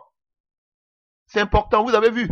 Jésus, tout ce que Jésus même a dit, et enseignez-les tout ce que vous avez, je vous ai enseigné. Alléluia. Tout ce qu'on appelle concerne le Seigneur Jésus-Christ. Donc lui-même, il est l'exemple parfait. Nous ne sommes pas tous parfaits, mais on peut par notre vie aussi parler comme Paul même le dit à Timothée. Tout ce que tu as appris de moi. Donc, nous devons aussi appuyer tout ce que nous disons, tous ces enseignements, souvent par des exemples que nous-mêmes nous avons vécu pour édifier ses frères et sœurs. C'est important. Alléluia. Des gens qui vont parler, ils vont démontrer, mais vous allez voir que en ce qui concerne eux-mêmes leur vie, ils n'en parlent jamais. C'est comme si alléluia, c'est quelque chose qui a été, excusez-moi pour le thème, c'est quelque chose qu'ils ont écrit, ils viennent, ils nous balancent, on doit l'accepter. Alléluia. Mais qu'est-ce que cela a provoqué vous-même dans votre vie, vous qui nous enseignez? C'est important. On veut voici ce que vous-même vous nous prêchez. Alléluia. Vous-même vous l'avez vécu et comment vous avez géré cette situation. Et aussi, parce que nous sommes des humains. Et c'est ce que les disciples n'ont cessé de faire. Tout ce qu'ils avaient appris de Jésus, c'est ce qu'ils le faisaient. Alléluia. Tout ce qu'Élisée a appris de Élie, c'est ce qu'il faisait. Mais vous venez, vous prêchez, vous enseignez, vous enseignez, vous enseignez, vous enseignez. Mais vous-même qui enseignez cela, on vous dit pas de venir déballer toute votre vie depuis alpha jusqu'à oméga. Non. Mais ce que vous enseignez, on veut voir aussi comment vous en sorti. Si vous avez vécu vous-même la chose, c'est important. Donc vous devez donner aussi des illustrations. C'est important de votre propre vie. Alléluia. Sinon vous êtes comme quelqu'un qui venait vous sonner qu'on appelle, c'est comme des échos, mais on ne voit pas un retour. Chers frères et sœurs, c'est important de tenir compte des besoins spirituels de ceux qui nous écoutent. De les soif, comme je l'ai dit auparavant. Alléluia. Voilà. Donc, ne venez pas prêcher uniquement que vos tests. Alléluia. Mais tenez compte. Laissez-vous diriger, inspiré par le Saint-Esprit et tenez compte aussi de ceux qui vous écoutent. Alléluia. Et avant de prêcher un message, avant d'enseigner, vous devez être certain que vous-même vous comprenez ce que vous êtes en train de prêcher. Que ce ne soit pas des cours que vous avez appris que vous venez vexer, mais que même on veut savoir en vous que vous maîtrisez le sujet. C'est important. On vient donner des tests là, théologiques là, que toi-même tu comprends même pas, toi-même tu sors ici, tu te mélanges les pédales. Alléluia. C'est, frère, donc faisons beaucoup attention à ce que nous prêchons. Tu maîtrises ce que tu fais. C'est important. Faut maîtriser toi-même la chose que tu es en train d'enseigner. De telle sorte que quand on te pose des questions, voilà pourquoi aujourd'hui beaucoup, quand ils sont en train de prêcher aujourd'hui, ils veulent enseigner, ils veulent même pas qu'on leur pose des questions. On doit vous poser des questions. Quelles sont ces églises-là où tous les dimanches on vient, on parle, il parle, mais on lui pose jamais de questions. Il y a un problème. Tu dis que tu enseignes et puis on te pose pas des questions? Non, vous, je sais qu'il y a des gens qui peuvent poser des questions pour mettre la distraction, ça je suis conscient, mais quand même, vous regardez tous les dimanches, regardez tout sur internet. Vous allez voir, ils vont mettre leurs prédications, mais jamais ils disent qu'ils sont dans une église locale, hein, mais jamais quelqu'un va se lever pour dire que moi j'ai une question, je comprends pas quelque chose. On te dit non, tu es impoli quand dans l'enseignement, on ne doit pas lever la main pour poser une question. Frère, c'est vous qui avez un problème. C'est vrai qu'il ne doit pas le faire comme ça, mais pourquoi pendant que vous faites vos prières là, on se lève, quelqu'un ne peut jamais lever la main pour dire que quand vous avez fini de prier, c'est tellement organisé, quand il a fini de prêcher, quand le pasteur a fini de prêcher, automatiquement on passe à l'offrande, nous on passe à l'adoration. Mais, et puis le monsieur va là à la maison, on te dit si tu veux poser des questions, peut-être il faut venir après, peut-être dans la salle. Alors que la question qu'il veut poser, ça peut arranger beaucoup de personnes qui veulent poser la même question, mais qui ont honte. Regardez-les sur internet. Vous avez vu en plein, ils sont quelques-uns qui le font. Alléluia. Et ils sont quelques-uns qui le font, qui le disent.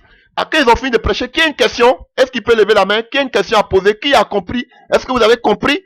Quelqu'un n'a pas compris? Quelqu'un veut poser une question? C'est vrai. Quand vous voulez aussi poser des questions, ne sortez pas du contexte du thème. Restez seulement que sur le thème. Et posez des questions. C'est important. C'est l'église locale. Mais vous ne les voyez pas en train de faire. Il y a un problème. Et ils vous disent qu'ils sont des enseignants. L'enseignement, c'est pour instruire. Donc, on doit poser des questions. Voilà. C'est important. Mais vous ne les voyez jamais faire cela. Ils vont venir, ils vont crier, poser des questions sur ce thème. C'est important, c'est ça l'église.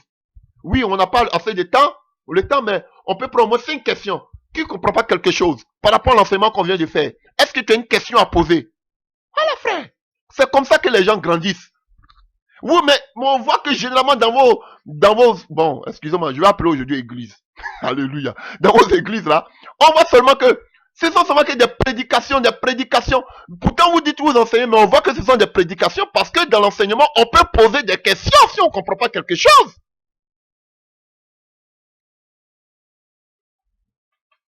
Ah, Seigneur, pitié de nous.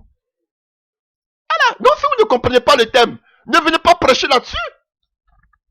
Toi-même, tu dois savoir d'abord si. Voilà pourquoi Paul le dit. Il faut qu'il soit apte à pouvoir enseigner. C'était une condition fondamentale pour quelqu'un qui voulait être un évêque.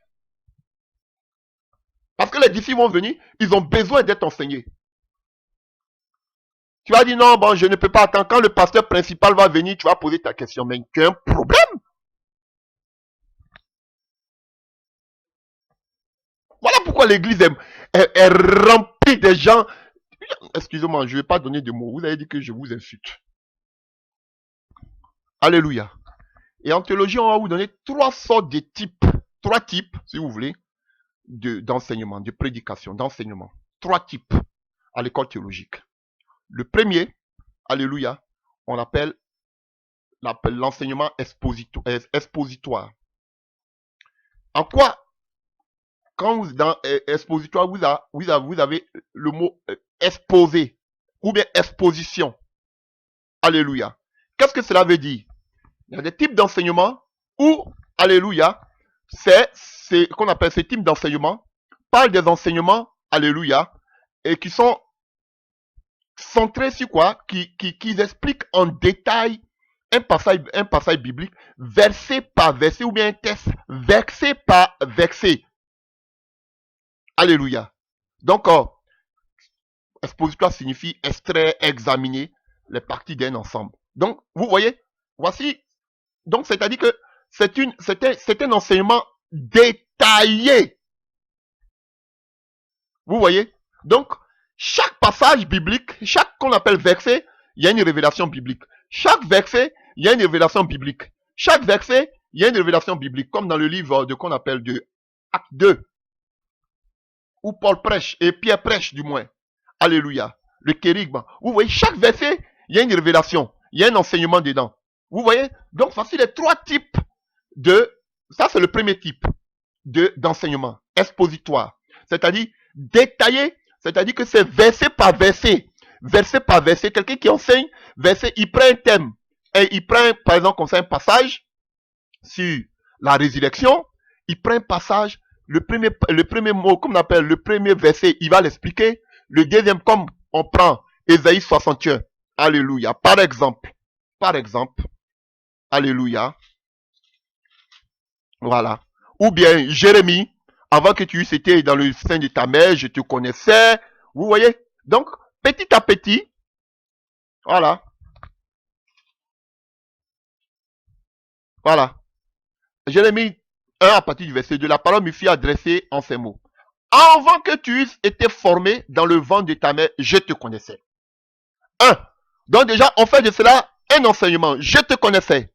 Avant que tu eusses sorti du sein de ta mère, je t'avais consacré. Alléluia. Encore, je t'avais établi prophète des nations.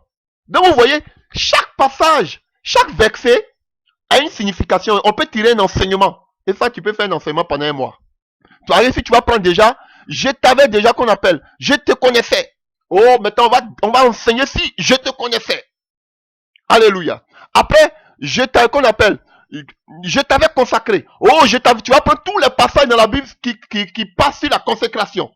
Vous voyez? Donc ça, on appelle ça l'enseignement expositoire. Ça, c'est ce qu'on nous enseigne en théologie. Alléluia. Je ne vais pas entrer trop dans les détails, je vais m'arrêter. Alléluia. Le deuxième type d'enseignement, c'est l'enseignement thématique. J'en ai parlé déjà. C'est-à-dire qu'avec un thème. Voilà. Et vous développez ce thème. Voilà. Vous restez seulement que sur ce thème. Vous ne partez pas ailleurs. Donc, on a vu que le premier, alléluia, est expositoire, exposé, c'est-à-dire que qui va, alléluia, on enseigne passage et verset par verset. Le deuxième, c'est l'enseignement thématique avec un thème.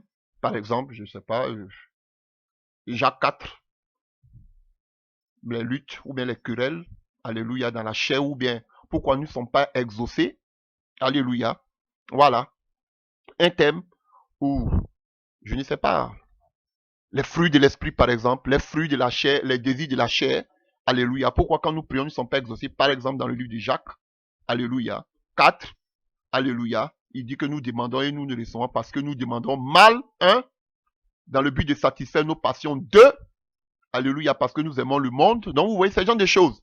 Donc ça c'est avec un thème. Et vous développez maintenant pourquoi, par exemple, vous donnez un thème et vous restez dans ce thème. Vous voyez tous les passages bibliques, comme je l'ai dit tantôt, qui qui vont avec ce thème. Alléluia. Donc ça, c'est le deuxième type d'enseignement qu'on appelle l'enseignement thématique avec un thème. Alléluia. Voilà. Souvent, vous allez faire une introduction, vous allez faire un développement, une conclusion. OK. Alléluia. Et on a un troisième type, alléluia, d'enseignement qu'on appelle l'enseignement textuel. Alléluia. Donc ça veut dire que l'enseignement textuel, lui, c'est ce que généralement on voit beaucoup faire. Alléluia. Si vous voulez prédication textuelle, c'est-à-dire que c'est seulement le fait de prendre un seul passage biblique clé et à partir de ce passage biblique clé, on commence à prêcher. On commence à enseigner. Voilà. Donc vous voyez, donc voici les trois sortes d'enseignement ou de prédication qu'on a. L'enseignement textuel, c'est-à-dire prends seulement un seul passage biblique et puis pars comme un moteur diesel petit à petit jusqu'à tu es parti. Alléluia. Un seul passage biblique. Et c'est que même parce qu'avec un seul passage biblique, vraiment, c'est... Alléluia. Mais c'est ce qu'on remarque aujourd'hui beaucoup dans vos soi-disant églises. C'est ce qu'on remarque. Beaucoup font l'enseignement aujourd'hui textuel ou bien la prédication textuelle. Ils prennent un passage biblique et puis ils commencent à rencontrer leur vie. Il y a des gens qui sont forts dedans. Un seul passage. Ils vont rencontrer leur vie. C'est que tout ce qu'ils ont vécu, ils vont prendre des exemples du début jusqu'à la fin avec un seul passage biblique. Et puis on dit, oh, mais c'est intéressant. Ça, c'est l'enseignement textuel. Il prend ce passage biblique et puis il parle. Alléluia. Voilà. Donc, on a l'enseignement thématique, comme vous avez dit, c'est avec un thème. Mais là aussi, beaucoup prennent des thèmes, mais alléluia, à la fin, on voit qu'ils sortent de leur thème. Oui, tu peux faire une parenthèse et tu les refermes. Mais il y a d'autres qui vont te donner un thème. Alléluia. Ils vont te parler peut-être de la... généralement, ils ne parlent même pas de la sanctification. Ils vont te parler peut-être... de quoi? Mais vous allez voir qu'ils vont prendre un thème et ils vont finir peut-être sur la prospérité. Vous allez voir. Donc, c'est du coq à l'âne. Vraiment. Alléluia. Et on a vu que il y avait aussi la prédication expositoire ou bien avec un exposé. Alléluia, comme je l'ai expliqué tout à l'heure, c'est-à-dire on prend verset par verset, différent de l'enseignement textuel. Lui, seulement, il prend un seul verset et thématique, c'est avec le thème. Voilà, donc chers frères et sœurs. Et généralement, vous allez voir que c'est la plupart des prédicateurs, vraiment des bons prédicateurs, remarquez beaucoup, quand ils sont sur l'estrade, ou bien je sais où, quand ils veulent se mettre déjà à prêcher, vous allez voir que beaucoup d'entre eux commencent déjà par des adorations, adorons le Seigneur, alléluia, adorons le Seigneur, alléluia. Beaucoup le font parce que peut-être ils ont excusez-moi pour le terme, ils ont la trouille, alléluia, voilà. Ils sont un peu stressés, ils sont un peu angoissés, alléluia. Mais généralement, du vrai serviteur de Dieu, alléluia, ils attendent le hockey du Saint-Esprit. Excusez-moi pour ce thème, mais qu'est-ce que je veux dire par là? Ils attendent, alléluia, qu'ils soient gonflés à bloc, alléluia, voilà, se laisser un peu par l'adoration, se laisser conduire par l'Esprit de Dieu, que l'Esprit de Dieu prend le contrôle, alléluia, voilà pourquoi vous allez voir vraiment des véritables serviteurs de Dieu avant de commencer une prédication, alléluia, pas comme ces enseignants modernes là, qui viennent et qui récitent tous les coups, alléluia, mais il va toujours se laisser diriger. Souvent, ils vont vous dire, est-ce qu'on peut adorer, alléluia, et à un certain moment, ils se sentent prêts pour pouvoir commencer. Alléluia. Voilà. Et souvent, avant de commencer, déjà, ils sont là seulement que déjà, ils sont assis bien déjà dans l'adoration. Le Saint-Esprit peut commencer déjà à parler de la vie de certaines personnes au devant d'eux. Déjà. Et automatiquement, il y a d'autres, vous allez voir, je parle de véritables serviteurs de Dieu, automatiquement, avant même de commencer l'enseignement, il peut donner déjà des paroles de connaissance. Déjà. Parce qu'il s'est laissé disposer, le Saint-Esprit prend le contrôle, et souvent le Saint-Esprit peut déranger toute chose, tout ce qu'il avait programmé. Et le Saint-Esprit peut prendre le contrôle, il dit, regarde la vie de tel, regarde la vie de tel, regarde la vie de tel. Et souvent, comme la parole de Dieu lui dit, l'esprit des prophètes est soumis aux prophètes, souvent il y a des prédicateurs, ça m'est arrivé maintes fois, où avant de donner un enseignement, ou bien avant de prêcher, souvent tu reçois déjà des paroles de connaissance sur la vie des gens, mais tu peux laisser ces paroles de connaissance au-dedans de toi jusqu'à ce que tu aies fini la prédication. Parce que les gens aiment beaucoup ça souvent. Ils ont d'abord fini de prêcher et après, maintenant, comme on le dit, on passe maintenant à l'action. Alléluia. Je parle de véritables serviteurs de Dieu. Souvent, vous allez voir, il peut avoir des paroles de connaissance déjà dès le début, même étant assis. Quand il se laisse vraiment diriger par l'Esprit de Dieu, et un véritable serviteur de Dieu, le Saint-Esprit déjà peut lui donner des messages sur la vie des gens. Alléluia. Mais il peut s'asseoir comme s'il n'a rien reçu, vous le voyez tranquille, pourtant déjà, quand il est connecté avec le Saint-Esprit, le Seigneur lui parle déjà de la vie des gens. Alléluia. Et il peut les livrer avant de commencer la prédication, ou bien il peut les garder jusqu'à ce qu'il ait fini de qu'on appelle la prédication. Voilà, ça dépend. Parce que aussi, s'il garde ses révélations, c'est sûr que si vraiment c'est un serviteur de Dieu, s'il a fini de prêcher, parce que l'onction accompagne toujours la parole, il aura encore d'autres révélations qui vont vraiment encore venir encore sur ces révélations il a déjà reçues. Donc là, ça dépend de lui. Je ne sais pas quelle est la capacité de réception. Alléluia. Sa mémoire. Alléluia. Voilà, donc souvent, tu peux livrer en même temps. N'est pas qu'il y a encore, lorsque d'autres révélations viennent, tu puisses les oublier. Ou bien si tu penses que tu as assez mûr pour pouvoir retenir cela, tu le retiens jusqu'à la fin. Voilà. Ça, c'est quelques petits topos. Alléluia. J'aurais beaucoup de choses à dire, mais ce que vous devez savoir en ce qui concerne la prédication et l'enseignement, surtout l'enseignement dans l'assemblée, frères et sœurs, c'est vrai que je vous ai donné quelques topos, mais tout ce que vous devez faire, c'est de vous laisser diriger par le Saint-Esprit. Parce que le but, ce n'est pas de prêcher pour vous-même vous faire plaisir, mais c'est pour que l'auditoire qui est au devant de vous, alléluia, soit touché par la parole. Donc, toujours prier pour le besoin du peuple, afin que le message que vous allez envoyer, parce que la prophétie qui vient, c'est pour exhorter, pour fortifier, pour édifier, alléluia, pour consoler. Alors que la parole qui sort de notre bouche est une prophétie. Donc la parole qui sort doit consoler les gens. Mais il faut la bonne parole. La femme samaritaine avait écouté toutes sortes de paroles. Mais ce jour-là, elle avait écouté une parole qui passait sur son besoin. Voilà, chers frères, c'est ça le problème. Donc, et ça guérit son cœur. Voilà. Notre prédication, comme on voit même dans le livre de Ésaïe 61, la parole est arrivée pour guérir. Elle doit guérir. Pas forcément la puissance, mais la parole doit guérir. Mais on a vu que des paroles, au lieu que ça nous guérisse, ces paroles nous font dormir dans ces soi-disant églises. Ça nous fait dormir. Alléluia. Donc, chers frères et sœurs, c'était en grosso modo ce que je pouvais dire entre la différence entre la prédication et l'enseignement. Chers frères et sœurs, donc, sachez que la prédication, c'est une proclamation, annoncer le royaume des cieux. L'enseignement nous amène dans les profondeurs de la parole, nous instruit. Alléluia. Voilà, donc, la différence seulement, c'est minime, c'est au niveau simplement qu'on appelle de la méthode par laquelle nous passons pour annoncer qu'on appelle la parole de Dieu. Donc, sur ce, que Dieu vous bénisse et nous allons continuer encore toujours en ce qui concerne la prédication et l'enseignement. Amen.